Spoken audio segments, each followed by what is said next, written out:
Microsoft Copilot AI was a huge failure across its cloud and non-cloud platforms. What the hell happened, Microsoft? Let's talk about it.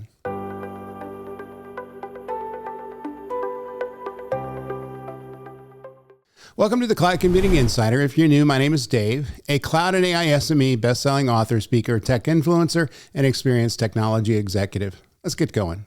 So Microsoft Copilot is Microsoft's umbrella brand for its AI assistants that sit inside everyday Microsoft experiences, productivity software operating systems, cloud services, things like that, promising to turn natural language prompts into drafts, summaries, analysis, and next step actions.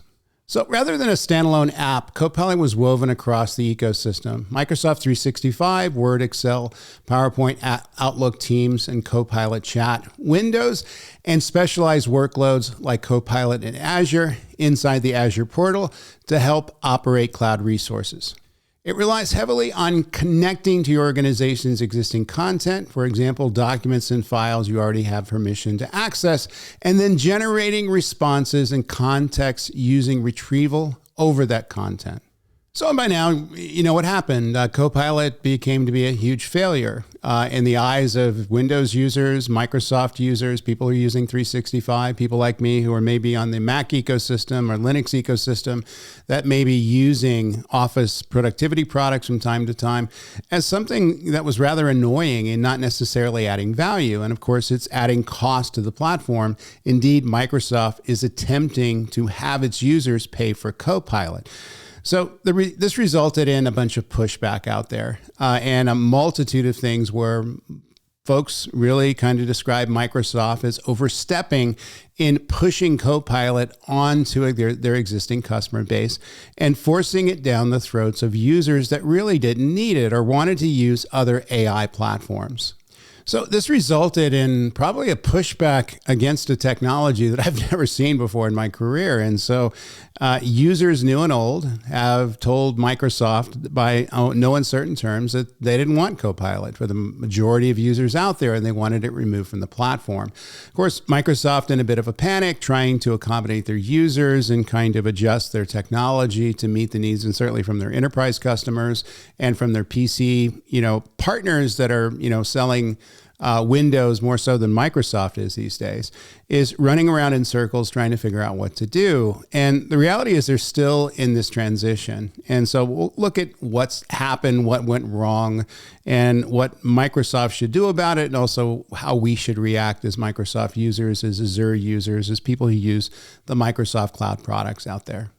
So users got frustrated when Copilot's outputs were confident but wrong. That means hallucinations, by the way, if you know AI, often enough that they had to double check anyway, turning help into an extra review steps. In other words, people were using Copilot to do things like find references, things like that when people are writing papers. And it's should be helpful for those sorts of tasks that are easy to automate. But in many cases, it got it wrong. It pulled up links that didn't work, documents that didn't exist, things like that. So much so that people had to put a question mark after everything Copilot generated and make sure they double checked it. Now, of course, this is a hallucination. It can happen with any kind of a large language model out there, certainly ChatGPT, but people found it exceptionally annoying on the Copilot platform because it was integrated in their word processing documents, their spreadsheets, their productivity tools that they depended on.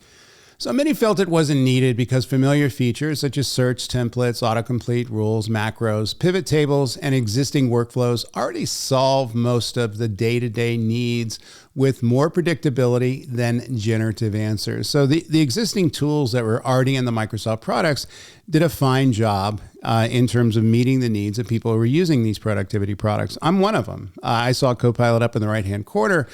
Really didn't see it as adding value based on what I was using these tools and products for. And the times that I did use it, I thought it was very underwhelming versus some of the other LLMs out there that I was able to use as an alternative. So it didn't fit the mix that it was pushed into a product. I didn't ask for it, and I didn't find it useful. So in Word, Outlook, and Teams, Copilot could be useful for first drafts and meeting recaps, but users still had to edit tone, fix details, and verify facts. So the net time saved didn't consistently feel like it was worth the effort. And I kind of stress that a lot as well. So in other words, the times that I did use Copilot, I felt I wanted my time back. It wasn't as efficient as I thought it would be. Now, of course, people in Microsoft would argue, well, there's, ways to use it in the right way. Perhaps you weren't doing that. And you should take some training to figure out how to be more productive with Copilot. I don't want to do that. There's enough AI in my life anyway. There's enough productivity tools in my life anyway. And if they're not going to make me productive, they're not going to save me time, I don't want to use them. And a lot of other people felt the same way. So in Excel, where users expected deterministic results, Copilot's natural language interface could feel like a step backward compared with formulas and structured analysis, especially when it misunderstood the data in context. And I found this out as well. And so in other words, when you try to integrate Copilot with using some of the productivity tools, including Excel, which is, obviously used for some deep analysis and many companies depend on it, it wasn't as efficient in really kind of making the deterministic results, the predictability algorithms, things like that people leverage in those platforms. In other words, Copilot should be fairly well integrated into how people use those platforms, and it wasn't, and people found it to be a waste of time. Users resented the always there feeling, especially in Windows, because it looked like clutter or bloatware. And they wanted a clear, durable off switch rather than a feature that keeps resurfacing. And so people called it the Clippy of 2026. You remember Clippy from way back when, years ago, was this annoying animated thing that Microsoft would put up from time to time when you were using their technology.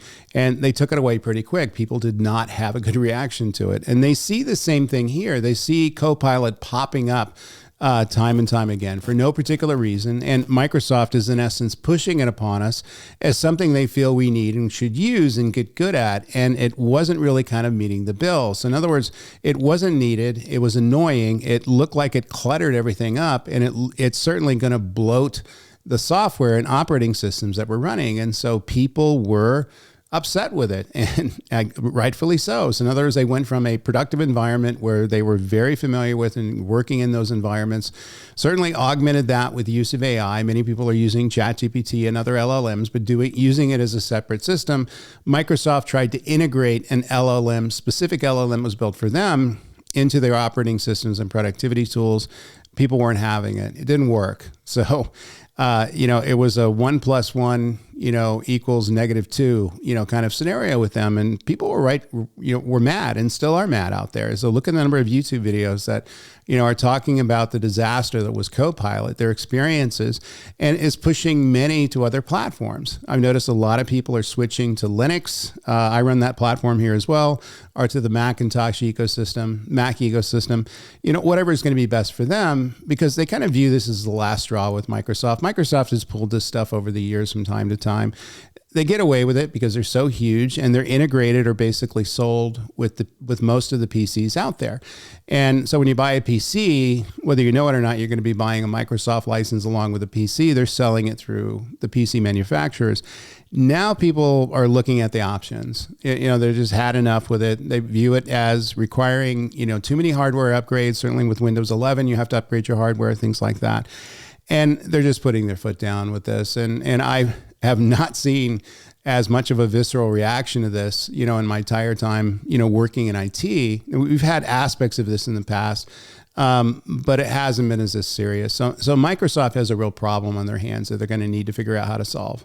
So, of course, Microsoft tried to charge for this. So the price triggered sticker shock. Microsoft 365 Copilot, as they branded it, and you can see it out there today, is positioned as a paid add-on, commonly cited around, $30 per user per month in an enterprise context. And they're typically looking for these large user licensees that will, push a lot of money for Copilot to Microsoft. So users who only got occasional value saw it as paying a premium price for a nice to have suggestions.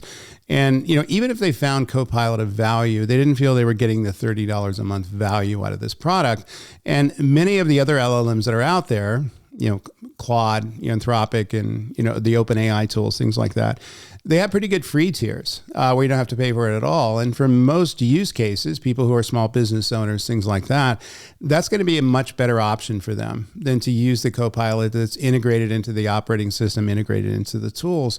So they price themselves out of the market. So people looked at it as something that was being pushed upon them.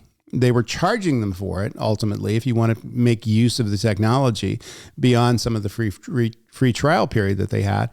It wasn't valuable. It didn't work. It made forced upgrades to their hardware in many cases, and most users out there found it annoying. And Microsoft, I think, was surprised by that because most of the technology that they build and deploy, there's a good number of adopters out there that are going to be very much cheerleaders for the technology.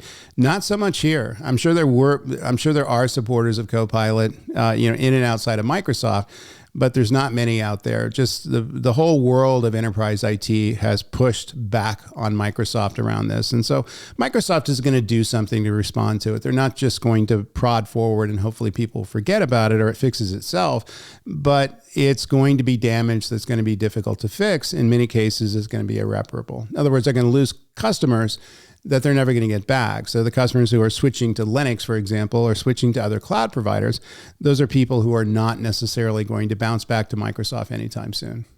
So the hidden cost felt personal. Learning prompts, correcting outputs and managing uncertainty added cognitive load. Some of the users concluded Copilot was a distraction from getting real work done. So people left it alone. They didn't view it as productive. And it was considered universally a failure around that. So in other words, it's there. You didn't ask for it. It was an AI that nobody asked for. I talked about in another video. It didn't have any productive uses. People found it bloatware. People found it annoying. And in all those characteristics, it was a failure. And so it was an epic fail.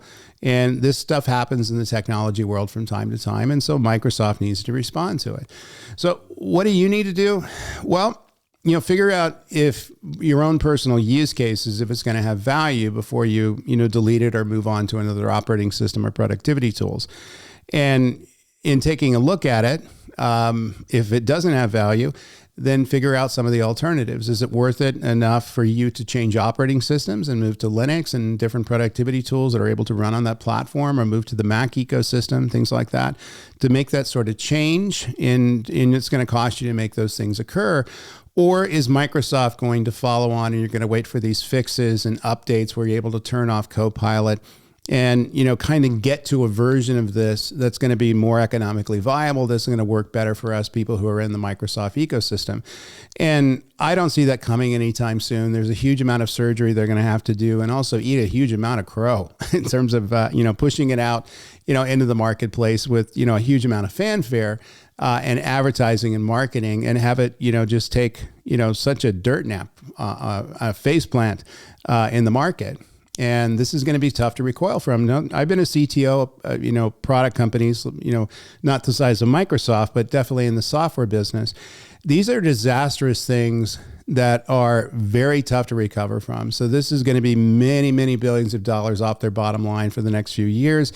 This is not only going to be loss in Copilot revenue that they were counting on, but lost in operating system revenue, productivity tools revenue. So things that they would get, typically through the upgrade path and the license path, and people who are following the productivity tools and people who are moving along with them in the marketplace are going to end up moving other places just because of this. And so it's going to hurt an existing business as well as prove a net new business, in this case, Copilot, as being unmitigated disaster. And Microsoft is going to have to figure this one out because it's pretty bad out there now. Well, anyway, let me know what you think of the comments.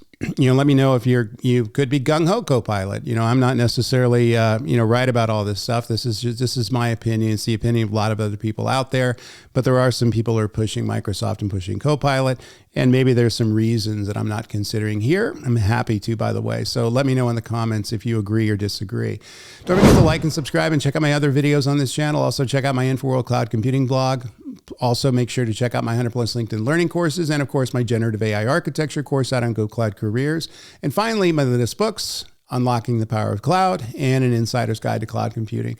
So until next week, stay very, very safe. The magical YouTube algorithm thinks this is another one of my videos that you should watch now. Take care, guys.